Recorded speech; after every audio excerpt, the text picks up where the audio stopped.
సెలబ్రిటీల పెళ్లిళ్ల గాసిప్లు రావడం ఇప్పుడు సర్వసాధారణమైపోయింది. ముఖ్యంగా సినిమా ఇండస్ట్రీలో ఇది పరిపాటిగా మారింది. హీరోయిన్లతో ముడిపెడుతూ డేటింగ్ వార్తలు సోషల్ మీడియాలో ఈ మధ్యన బాగా వైరల్ అవుతున్నాయి. ఇప్పుడు ఈ లిస్టులో మెగా మేనల్లుడు సుప్రీం హీరో సాయి ధరమ్ తేజ్ కూడా చేరాడు. F2 ఫేమ్ మెహ్రీన్తో సాయి ధరమ్ తేజ్ ప్రేమలో ఉన్నాడని, త్వరలో వీరిద్దరూ పెళ్లి చేసుకోనున్నారంటూ పుకార్లు తెగ షికార్లు చేస్తున్నాయి. జవాన్ సినిమాలో వీరిద్దరూ జంటగా నటించారు.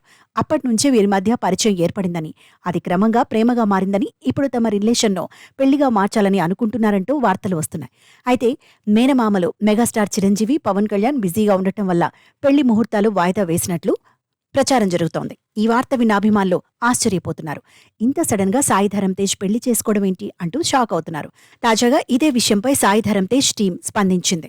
హీరోయిన్తో పెళ్లి వార్తలన్నీ రూమర్లేనని కొట్టిపారేసింది. సాయి ధరమ్ తేజ్ పెళ్లి వార్తలన్నీ అబద్ధాలే. హీరోయిన్తో వస్తున్న పెళ్లి వార్తలన్నింటిలో వాస్తవం లేదు. ఆయన పెళ్లి గురించి ఏదైనా విషయం ఉంటే మేమే అధికారికంగా ప్రకటిస్తాం. అంతేకాని ఇలా అబద్ధాలను ప్రచారం చేయకండి అని సాయి ధరమ్ తేజ్ టీం స్పందించింది. దీంతో మెగా హీరో పెళ్లి వార్తలు పుకార్లేనని తెలిసిపోయింది.